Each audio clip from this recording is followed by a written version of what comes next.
December 24 വിശേഷങ്ങളുമായിട്ടാണ് കേട്ടോ ഞാൻ ഇന്ന് വന്നിരിക്കുന്നത്. അപ്പോൾ എനിക്ക് കുറച്ച് വീഡിയോസൊക്കെ എഡിറ്റ് ചെയ്യാനുണ്ടായിരുന്നു. ഞാൻ അവിടെ ഇരുന്ന് എഡിറ്റ് ചെയ്യാനായിരുന്നു പണികളൊക്കെ കഴിഞ്ഞതിന് ശേഷം. അങ്ങനെ അവരവിടെ ഇരുന്ന് കളിക്കുന്നുണ്ടായിരുന്നു കേട്ടോ. നമ്മളെ കുഞ്ഞപ്പൻ്റെ ഒരു തോക്കും കൊണ്ട് അവരെല്ലാവരും വെടിവെച്ച് കളിക്കുമായിരുന്നു. പിന്നെ എൻ്റെ എഡിറ്റിങ്ങിന് ശേഷം ഞാനും കൂടി. അങ്ങനെ ഞങ്ങൾ അവിടെ ഇരുന്ന് വെടിവെച്ച് കളിച്ചു. വെടിവെച്ചിടാനായിട്ട് ഞങ്ങൾ ടാർഗറ്റായിട്ട് എടുത്തത് നമ്മളുടെ കുഞ്ഞമ്മണിയുടെ ഒരു പെൻസിൽ ബോക്സ് ആയിരുന്നു, കളർ പെൻസിലിൻ്റെ ബോക്സ് ആയിരുന്നു. അങ്ങനെ ടാർഗറ്റ് ചെയ്തു, വെടിവെച്ചു. നമ്മുടെ കുഞ്ഞപ്പൻ ഫസ്റ്റ് അടിച്ചു, ഞാനും ഒരു പ്രാവശ്യം അടിച്ചിട്ടോ.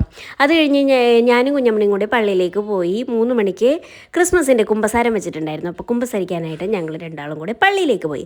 അതിനുശേഷം ഞങ്ങൾ തിരിച്ചു വരുന്ന വഴി ഒരു കടയിൽ പോയി ചേട്ടനൊരു ഷർട്ട് എടുക്കാനുണ്ടായിരുന്നു. കാരണം ഒരു സർപ്രൈസ് അവിടെ ഒളിച്ചിരിപ്പുണ്ട്. എന്താണെന്ന് വെച്ച് കഴിഞ്ഞാൽ ഞങ്ങൾ ഈ പ്രാവശ്യം ക്രിസ്മസ് ഫ്രണ്ട് എടുത്തു, ഞങ്ങളുടെ ഫാമിലിയിൽ തന്നെ. അപ്പോൾ ക്രിസ്മസ് ഫ്രണ്ടിനെ എനിക്ക് കിട്ടിയത് ബിസ്ജേട്ടനായിരുന്നു. അപ്പോൾ ബിസ്ജേട്ടന് കൊടുക്കാൻ വേണ്ടിയിട്ട് ഗിഫ്റ്റായിട്ട് ഞാൻ ഒരു ഷർട്ട് എടുക്കാമെന്ന് കരുതി അങ്ങനെ ഞങ്ങൾ കടയിലേക്ക് പോയി. എത്തിയപ്പോഴേക്കും നമ്മളെ ക്രിസ്മസ് ഫ്രണ്ടിൻ്റെ ആഘോഷം തുടങ്ങി. ഹലോ, ഞങ്ങൾ ഈ പ്രാവശ്യം ഒരു വെറൈറ്റിക്ക് വേണ്ടിയിട്ട് ഞങ്ങൾ ഫാമിലിയിൽ തന്നെ ഒരു ക്രിസ്മസ് ഫ്രണ്ട് എടുത്തിട്ടോ. അപ്പം ഞങ്ങളത് ക്രിസ്മസ് ഫ്രണ്ട് എടുത്ത വീഡിയോ ഞാൻ ഇതിൻ്റെ ഇടയിൽ കയറ്റി കാണിക്കാം. ഞങ്ങൾ ഒരു ദിവസം പുറത്ത് പോയപ്പോൾ അവിടെ വെച്ചിട്ടാണ് ക്രിസ്മസ് ഫ്രണ്ട് എടുത്തത്. അതിൻ്റെ അത് കാണിക്കാം.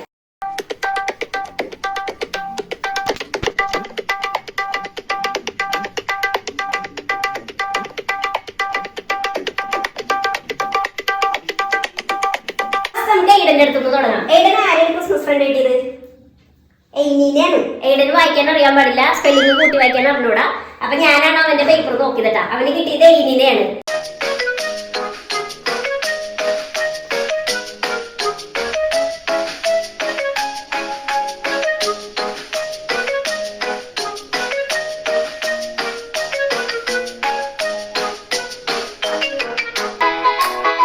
അപ്പോൾ 12 മണിക്കാണോ നമ്മളുടെ പാതിര കുർബാന. അപ്പോൾ 11:30 നമ്മളുടെ പള്ളിയിലെ ബാക്കിയുള്ള പ്രോഗ്രാംസൊക്കെ തുടങ്ങും. അതായത് കരോൾ ഉണ്ടായിരുന്നു, ലൈവ് പുൽക്കൂടൊക്കെ ഉണ്ടായിരുന്നു. അപ്പോൾ ആ പരിപാടികളൊക്കെ കാണാൻ വേണ്ടിയിട്ട് ഞങ്ങൾ 11:15 തന്നെ വീട്ടിൽ നിന്ന് പോയി. അങ്ങനെ ഞാൻ എൻ്റെ കുഞ്ഞമ്മണി എനിക്ക് ഗിഫ്റ്റ് തന്ന ആ ഒരു വാച്ചൊക്കെ കെട്ടിയാണ്ടോ പോയത്.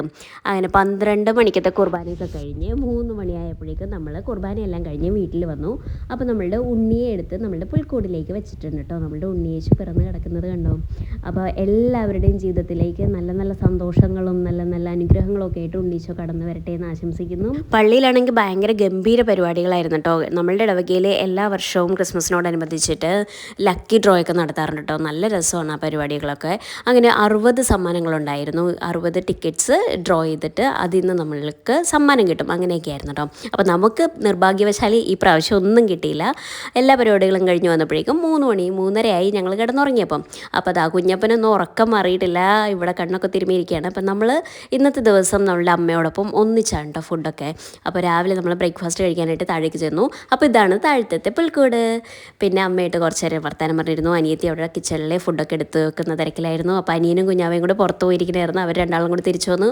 പിന്നെ അവന്മാരുടെ കളി തുടങ്ങി. അവനെ കണ്ടതും വിശേഷങ്ങളൊക്കെ കടയിൽ പോയ വിശേഷമൊക്കെ പറഞ്ഞിരിക്കുന്നുണ്ട് നമ്മുടെ ആശുട്ടൻ.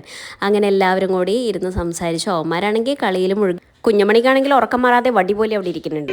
അങ്ങനെ ഞങ്ങൾ രാവിലെ ബ്രേക്ക്ഫാസ്റ്റ് ഒക്കെ കഴിഞ്ഞ് ഹാപ്പി ആയിട്ട് ക്രിസ്മസ് ആഘോഷിക്കുന്നു.